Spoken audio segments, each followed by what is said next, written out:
Sprawled in a patch of wet snow next to the sidewalk, Audrey Summerlin straightened her crooked hat and tried to focus on breathing through the intense pain radiating through her ankle.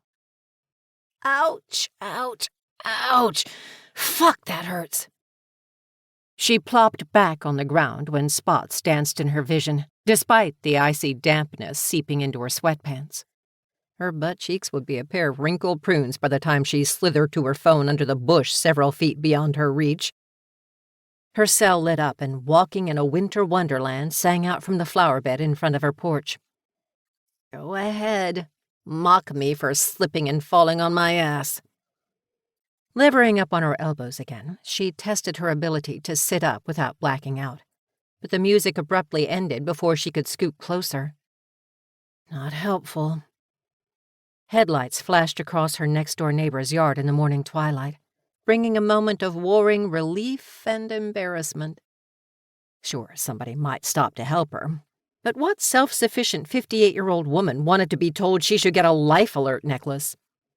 Yeah, I've fallen and I can't get up, but I'm not old or helpless.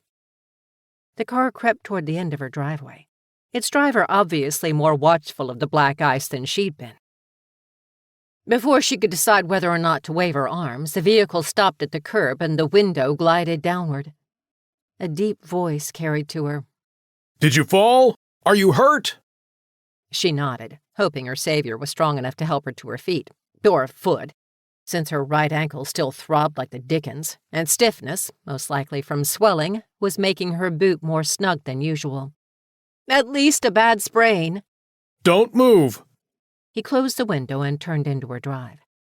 The engine went silent a few seconds later, but her skin grew wetter and colder while he cautiously crossed to her. Any other injuries? Did you hit your head? Closing her eyes against the egg, she exhaled for a count of 5. No, I was salting the sidewalk and slid off the edge and rolled my ankle. I heard a crack. I'm pretty sure that's a bad thing. Yeah, it might be broken. Do you think you can balance on your other leg if you lean on me? Or would you rather I carry you inside? He crouched next to her, his face still in shadow from the porch light behind him. I'm your temporary neighbor at the end of the street, as of yesterday. The blue house with white shutters. I'll be house-sitting for the next month while I decide what to do with my retirement years. Nolan Beckett. As she opened her mouth to answer him, her brain stalled, and her heart thumped in her chest. Nolan Beckett? Beck?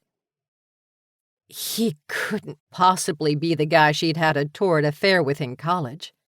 Right, because Nolan Beckett is such a common name.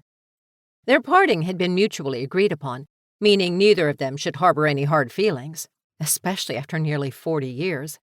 It hadn't really even been a breakup, more like a planned ending. No reason to be awkward. She sucked in another chilly breath and held out her hand. Thanks for stopping. I'm feeling a little queasy, but I think I can walk if you help me up. Okay, let's get you inside. He grasped her gloved hands and positioned his hiking boot at her feet. Brace your good foot against mine so you don't put any weight on the injured one, and I'll pull you up. Ready? 1, 2, 3, up! Letting her right leg dangle beneath her, she squeezed his fingers until she was upright.